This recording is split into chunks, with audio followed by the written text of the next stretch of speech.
Everyone, మన ఛానల్లో ఉన్నటువంటి నిరుద్యోగ అభ్యర్థులకు ముఖ్యంగా APPSC, TSPSC, AP TET DSC మరియు తెలంగాణ టెట్ డిఎస్సికి ప్రిపేర్ అవుతున్న వారికి, ఏపీ గ్రామ వార్డు సచివాలయం, ఎస్ఐ కానిస్టేబుల్ ఉద్యోగాలకు ప్రిపేర్ అవుతున్న వారికి బంపర్ ఆఫర్ అండి. మరి 6 నెలల వ్యాలిడిటీతో ఆల్మోస్ట్ 20 ఇయర్స్ ఎక్స్పీరియన్స్ కలిగిన ఫ్యాకల్టీ చేత కోర్సెస్ అందుబాటులో ఉన్నాయండి. జస్ట్ 500 వ్యాలిడిటీతో 500 రూపీస్తో 6 మంత్స్ వ్యాలిడిటీతో అందిస్తున్నాం. అంతేకాకుండా కేంద్ర ప్రభుత్వ ఆర్ఆర్బి, ఎస్ఎస్సి ఉద్యోగాలకు సంబంధించినటువంటి కోంబో ప్యాక్ కూడా అందుబాటులో ఉంది. మరియు అన్ని పోటీ పరీక్షలకు ఉపయోగపడేటువంటి 50,000 ప్రశ్నలతో టెస్ట్ సిరీస్ కూడా అందుబాటులో ఉందండి. ముందుగా యాప్ డౌన్లోడ్ చేసుకోండి, డెమో చూసి మీకు నచ్చితే వెంటనే తీసుకోండి. Okay, hello everyone, welcome to RK tutorial. So guys, ఈరోజు మనము డైలీ కరెంట్ అఫైర్స్ మరియు జీకేలో భాగంగా 25వ తారీఖు జూన్ 2024కు సంబంధించినటువంటి కరెంట్ అఫైర్స్ని చూద్దామండి. చాలా అంటే చాలా ఇంపార్టెంట్ బిట్స్ మనం ఈరోజు కవర్ చేయడం జరుగుతుంది. సో రానున్నటువంటి ఏపీపీఎస్సీ మరియు టీజీపీఎస్సీ, ఆర్ఆర్బి, ఆర్పిఎఫ్ అన్ని ఉద్యోగాలకు కూడా మన కరెంట్ అఫైర్స్ పర్ఫెక్ట్గా యూజ్ అవుతాయి. ప్రతిరోజు ఒక హాఫ్ అన్ అవర్ మీరు టైం కేటాయించి ఇదొక దినచర్యలాగా ఫాలో అయినట్లయితే మంచి స్కోర్ సాధించవచ్చు. ఇటీవల అన్ని పోటీ పరీక్షల్లో కూడా కరెంట్ అఫైర్స్ యొక్క పార్ట్ అనేది చాలా గణనీయంగా పెంచడం జరిగింది. ఓకేనా, అందరూ కూడా గమనించాలి. మరి ఇది దృష్టిలో ఉంచుకొని మీ యొక్క ప్రిపరేషన్ అయితే సాగించండి. ఓకే, క్వశ్చన్ నెంబర్ 1 చూద్దాం. అంతర్జాతీయ T20 ప్రపంచ కప్ ఇటీవల జరిగిన మ్యాచ్లో 200వ సిక్స్ నమోదు చేసి అత్యధిక సిక్స్లు కొట్టిన ఆటగాడిగా రికార్డు సృష్టించిన భారతీయ క్రీడాకారుడు ఎవరు? ఆన్సర్ ఆప్షన్ ఏ అండి, రోహిత్ శర్మ, భారత క్రికెట్ కెప్టెన్. చూద్దాం. జూన్ 24న సెయింట్ లూసియానాలోని డారెన్ శామీ నేషనల్ క్రికెట్ స్టేడియంలో ఆస్ట్రేలియాతో జరిగిన T20 ప్రపంచ కప్ 2024 సూపర్ 8 గ్రూప్ 1 మ్యాచ్ సందర్భంగా T20లలో మరి 200 సిక్స్లు కొట్టిన మొదటి ఆటగాడిగా రోహిత్ శర్మ నిలిచారు. రోహిత్ 41 బంతుల్లో 92 పరుగులు చేసి 8 పరుగులు చేసి 8 సిక్స్లు కొట్టారండి. ఇందులో మరి ఇన్నింగ్స్లో సిక్స్లు ఆట యొక్క అతి తక్కువ ఫార్మాట్లో అతని మొత్తం స్కోరు 203 గరిష్టాలకైతే చేరుకుంది. అంటే ప్రజెంట్ ఎంత? మొత్తం సిక్స్ల సంఖ్య 203గా మనము చెప్పుకోవచ్చు. Question number 2. ఇటీవల ఏ రాష్ట్ర ప్రభుత్వము ఓబీసీ కమ్యూనిటీకి 15% రిజర్వేషన్ నుండి 27% పెంచుతూ నిర్ణయం తీసుకున్న రాష్ట్రము? ఓబీసీలకు 15 నుంచి 27% రిజర్వేషన్. ఏ రాష్ట్రం అండి? Option C, Haryana. వివరాలు చూద్దాం. ప్రస్తుతం 15%గా ఉన్న గ్రూప్ ఏ, గ్రూప్ బి పోస్టుల్లో వెనుకబడిన తరగతుల రిజర్వేషన్ను 27% పెంచుతున్నట్లుగా నయాబ్ సింగ్ సైని ప్రకటించారు. కేంద్ర ప్రభుత్వ విధానానికి అనుగుణంగా గురుగ్రామ్లో జరిగిన ఓబీసీ మోర్చా సర్వ సమాజ సమరస్త సమ్మేళనంలో సైని ప్రసంగించడం చూడవచ్చు. మరి ఓబీసీ కమ్యూనిటీ సంక్షేమం. హర్యానాలోని ఓబీసీ కమ్యూనిటీ సంక్షేమానికి నిర్ధారించడం మరియు ప్రభుత్వ ఉద్యోగాల్లో యువతకు గణనీయమైన ప్రయోజనాలను అందించడం వంటి కీలక లక్ష్యంతో హర్యానా సీఎం నయాబ్ సింగ్ ఆదివారం వరుస కీలక ప్రకటనలు చేశారు అని అధికారికంగా తెలపడం మనము చూడవచ్చు. ఇంపార్టెంట్ క్వశ్చన్ అండి. Next one. భారతదేశంలో అతిపెద్ద సాధారణ బీమా సంస్థ అంటే జనరల్ ఇన్సూరెన్స్ కంపెనీ అండి సంస్థ అయిన న్యూ ఇండియా అష్యూరెన్స్కు చైర్మన్ మరియు మేనేజింగ్ డైరెక్టర్గా ప్రభుత్వం ఇటీవల ఎవరిని నియమించింది? ఇంపార్టెంట్ క్వశ్చన్ అండి. సిఎండి, చైర్మన్ అండ్ మేనేజింగ్ డైరెక్టర్గా. Answer option B, Girija Subramanian. వివరాలు చూద్దాము. భారతదేశంలో అతిపెద్ద సాధారణ బీమా సంస్థ అయిన న్యూ ఇండియా అష్యూరెన్స్కు గిరిజా సుబ్రమణియన్ను చైర్మన్ మరియు మేనేజింగ్ డైరెక్టర్గా ప్రభుత్వం నియమించింది. జూన్ 19, 2024 నుండి ఆమె పదవి విరమణ వయసు వచ్చే వరకు లేదా తదుపరి ఉత్తర్వులు వచ్చే వరకు ఆమె ఈ పదవిలో కొనసాగుతారు. వృత్తిపరమైన నేపథ్యము. గిరిజా సుబ్రమణ్యన్ స్టాటిస్టిక్స్లో బ్యాచిలర్ డిగ్రీని కలిగి ఉన్నారు మరియు ఇన్సూరెన్స్ ఇన్స్టిట్యూట్ ఆఫ్ ఇండియాలో సహా సభ్యురాలుగా కూడా ఉండడాన్ని చూడవచ్చు. Next one. ప్రముఖ రేటింగ్ ఏజెన్సీ ఎస్ఎన్పి అంటే ఏంటి? Standard and Poor's. Okay, S and P global ratings financial year 2025 కోసం భారతదేశం దాని జీడిపి వృద్ధి అంచనాలను ఎంత శాతంగా అంచనా వేసింది? ఆన్సర్ వచ్చేసి ఆప్షన్ డి అండి, 6.8% అంచనా వేయడాన్ని చూడవచ్చు. వివరాలు చూద్దాం. S&P గ్లోబల్ రేటింగ్స్ ఫైనాన్షియల్ 2025 కోసం భారతదేశం కోసం దాని జీడిపి వృద్ధి అంచనాను 6.8% వద్ద కొనసాగించింది. అధిక వడ్డీ రేట్లు మరియు వ్యవసాయేతర రంగాలలో డిమాండ్ను తగ్గించే కారకాలుగా ఆర్థిక ఉద్దీపన తగ్గింది. ఫైనాన్షియల్ ఇయర్ 2026 మరియు ఫైనాన్షియల్ ఇయర్ 2027 కోసం ప్రొజెక్షన్ వరుసగా 6.9 మరియు 7% ఉందని పేర్కొంది. మరి ఆర్థిక వృద్ధి సందర్భము 2024 ఆర్థిక సంవత్సరానికి జీడిపి వృద్ధి రేటు 8.2కి సవరించబడింది. భారతదేశ ఆర్థిక వృద్ధి స్థిరంగా అంచనాలను అధిగమించి S&P పేర్కొంది. అయినప్పటికీ అధిక వడ్డీ రేట్లు మరియు తగ్గిన ఆర్థిక ప్రోత్సాహం కారణంగా ఫైనాన్షియల్ ఇయర్ 2025లో వృద్ధి 6.8కి మధ్యస్థంగా ఉంటుందని అంచనా వేయడాన్ని చూడవచ్చు. Next one, world crafts council world craft city 2024గా క్రింది ఏ సిటీని గుర్తించింది? ఇంపార్టెంట్ క్వశ్చన్ అండి. Answer option C, Srinagar. World crafts council అండి వరల్డ్ క్రాఫ్ట్ సిటీగా దేన్ని గుర్తించింది? శ్రీనగర్, జమ్మూ కాశ్మీర్లోని నగరము. చూద్దాం. జమ్మూ మరియు కాశ్మీర్ కేంద్రపాలిత ప్రాంతంలో అతిపెద్ద నగరమైన శ్రీనగర్ను ఇటీవల world crafts council world craft సిటీగా గుర్తించింది. జమ్మూ కాశ్మీర్ లెఫ్టినెంట్ గవర్నర్ మనోజ్ సిన్హా ఈ గౌరవాన్ని సోషల్ మీడియాలో పంచుకున్నారు.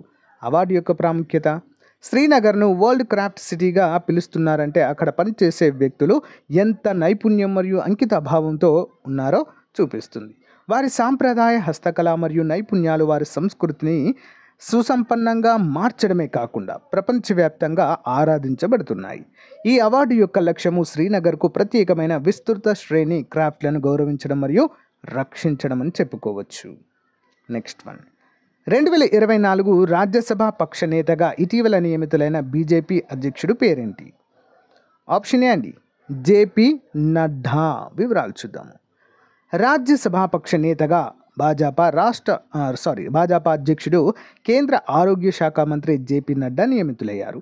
ప్రస్తుతము ఆ బాధ్యతల్లో ఉన్న పీయూష్ గోయల్ లోక్సభకు ఎన్నిక కావడంతో ఆయన స్థానంలో నడ్డా నియమిస్తున్నట్లుగా సోమవారం అధికారికంగా పేర్కొన్నారు. నడ్డాతో పాటు మరో 11 మంది రాజ్యసభ సభ్యులు ప్రస్తుతం కేంద్ర మంత్రులుగా ఉన్నారు.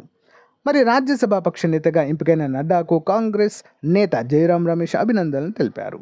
ప్రతిపక్షానికి మరి సభలో ఆయన తగిన ప్రాధాన్యం ఇస్తారని భావిస్తున్నట్లుగా పేర్కొన్నారు.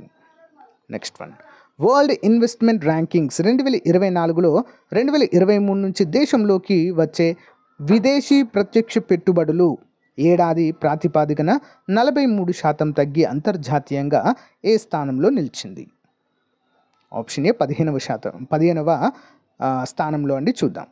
2023లో దేశంలోనికి వచ్చేటువంటి విదేశ ప్రత్యక్ష పెట్టుబడులు అంటే FDIs అండి, ఫారెన్ డైరెక్ట్ ఇన్వెస్ట్మెంట్స్, మరి ఏడాది ప్రాతిపాదికన 43% తగ్గి $28 బిలియన్ పరిమితమయ్యాయి. మరి దీంతో వరల్డ్ ఇన్వెస్ట్మెంట్ ర్యాంకింగ్స్లో భారత ర్యాంకు 15వ స్థానానికి పడిపోయిందని ఐక్యరాజ్యసమితి conference of trade and development తాజాగా విడుదల చేసిన నివేదికలో వెల్లడించింది. 2022లో భారత్కు వచ్చిన $48 బిలియన్ డాలర్లతో 8వ స్థానంలో నిలిచింది. అయితే వరల్డ్ ఇన్వెస్ట్మెంట్ ర్యాంకింగ్స్ 2023లో అమెరికా అగ్రస్థానంలో ఉందండి. ఓకే, నెక్స్ట్ వన్, 2024 ఆర్థిక సంవత్సరంలో 17,983.99 కోట్ల విలువ చేసే 3,14,199 టన్నుల సముద్ర ఉత్పత్తులను రవాణా చేసి సముద్ర ఉత్పత్తుల రవాణాలో అగ్రస్థానంలో నిలిచిన ఓడరేవు.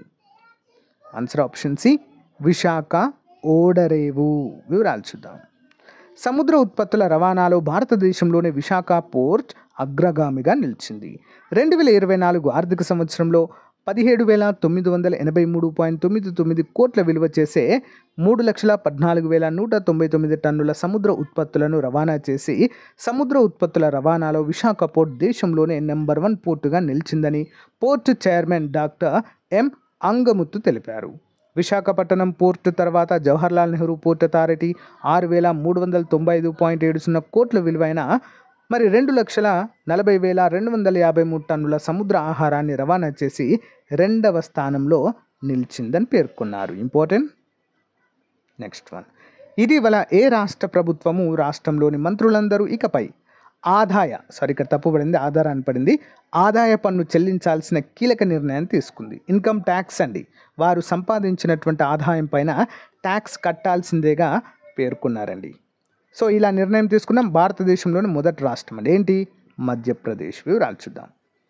మధ్యప్రదేశ్లోని భాజపా సర్కార్ కీలక నిర్ణయం తీసుకుంది. మంత్రులు ఇకపై సొంతంగా ఆదాయ పన్ను చెల్లించాల్సిందేనని సీఎం మోహన్ యాదవ్ తెలిపారు. మరి క్యాబినెట్లో ఈ నిర్ణయం అయితే తీసుకున్నారండి. ఇప్పటి వరకు రాష్ట్ర ప్రభుత్వమే ఆ భారాన్ని భరిస్తూ వస్తుంది. 1972 నుంచి ఈ నిబంధన అమల్లోకి ఉంది. మంత్రులకు చెల్లించే జీతము, ఇతర భత్యాలపై రాష్ట్ర ప్రభుత్వమే వారి తరపున ఆదాయ పన్ను చెల్లిస్తుంది. ఈ నేపథ్యంలో దాదాపు 52 ఏళ్ల తర్వాత ఈ నిబంధనకు క్యాబినెట్ చమరగీతం పాడడాన్ని చూడవచ్చు. Next one. ఇటీవల అంతర్జాతీయ టెస్ట్ వన్డే క్రికెట్కు రిటైర్మెంట్ ప్రకటించిన డేవిడ్ వార్నర్ ఏ దేశ క్రీడాకారుడు? ఆన్సర్ ఆప్షన్ డి అండి, ఆస్ట్రేలియా. వివరాలు చూద్దాం. ప్రముఖ ఆస్ట్రేలియన్ క్రికెటర్ డేవిడ్ వార్నర్ అంతర్జాతీయ క్రికెట్ గుడ్ బై చెప్పారు. ఇప్పటికే టెస్ట్ వన్డే క్రికెట్కు రిటైర్మెంట్ ప్రకటించిన వార్నర్ తాజాగా T20ల నుంచి కూడా వైదొలుగుతున్నట్లుగా ప్రకటించారు. పొట్టి ప్రపంచ కప్ టోర్నీ నుంచి ఆసీస్ నిష్క్రమించిన తరుణంలో డేవిడ్ రిటైర్మెంట్ ప్రకటించడం ప్రాధాన్యత సంతరించుకుంది. అయితే T20 ప్రపంచ కప్ తన కెరీర్లో చివరిది కావచ్చని డేవిడ్ గతంలోనే చెప్పడాన్ని చూడవచ్చు. So additional questions. ఇటీవల ఏ మంత్రిత్వ శాఖ మొదటి జాతీయ సంకలిత తయారీ సింపోజియం 2024ను ప్రారంభించింది? ఆన్సర్ ఆప్షన్ ఏ అండి, ఎలక్ట్రానిక్స్ మరియు ఇన్ఫర్మేషన్ టెక్నాలజీ మంత్రిత్వ శాఖ. Next one. ఏ రాష్ట్రం లేదా యూనియన్ టెరిటరీ ఇటీవల హేమిస్ ఫెస్టివల్ 2024ని నిర్వహించింది? హేమిస్ ఇది బౌద్ధ మతస్థులు నిర్వహించే పండుగ అండి. ఆప్షన్ ఏ లడక్ నిర్వహించింది. ఓకే. ఫైర్ డ్రాగన్ 480 ఇటీవల వార్తల్లో కనిపించింది. ఏ దేశానికి చెందిన వ్యూహాత్మక బాలిస్టిక్ క్షిపణి? ఏంటండి ఫైర్ డ్రాగన్ 480? ఏ దేశందండి? చైనాకు చెందిన బాలిస్టిక్ క్షిపణి. Next. State of Global Air 2024 ఇటీవల ఏ సంస్థ విడుదల చేసింది? Option B, Health Effect Institute, HEI. Next. ఇటీవల వార్తల్లో ప్రస్తావించబడిన గార్నెట్ అంటే ఏమిటి? గార్నెట్ ఆన్సర్ ఆప్షన్ ఏ అండి, ఒక లోతైన ఎరుపు ఖనిజంగా చెప్పుకోవచ్చు. ఒక లోతైన ఎరుపు ఖనిజము. Daily GK question series. 1690లో కలకత్తాను స్థాపించిన ఘనత ఎవరికి ఉంది? ఆప్షన్ బి అండి, జాబ్ చార్నేక్. Next one. 1857 తిరుగుబాటు సమయంలో మరణించిన ఢిల్లీలోని క్రింది బ్రిటిష్ అధికారులలో ఎవరు? ఆప్షన్ ఏ అండి, ఎవరు? కర్నల్ రిష్లీ. కాన్పూర్లో 1857 తిరుగుబాటు నుంచి వేసిన బ్రిటిష్ అధికారి ఎవరు? Option A choline చాంబెల్. 1857 తిరుగుబాటు పుస్తక రచయిత ఎవరు? ఆప్షన్ సి అండి, PC జోషి. పూణేలో సర్వెంట్స్ ఆఫ్ ఇండియా సొసైటీ స్థాపకులు ఎవరు? Option C Gopalakrishna Gokhale.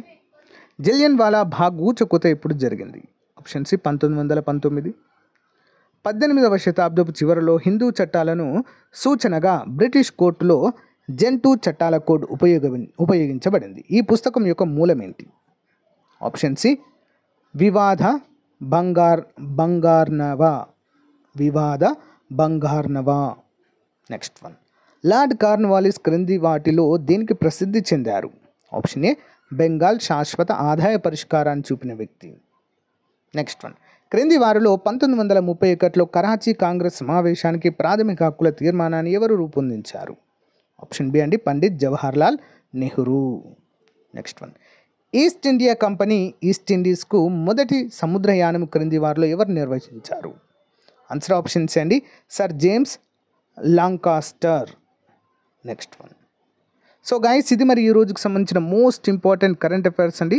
ప్రతిరోజు ఇదే విధంగా మనం కరెంట్ అఫైర్స్ అయితే అప్డేట్ చేయడం జరుగుతుంది. రెగ్యులర్గా ఫాలో అవ్వండి, మీ ఫ్రెండ్స్కి కూడా షేర్ చేయండి ఫ్రెండ్స్. ఓకేనా? Thank you guys, thank you for support. Have a nice day. Bye.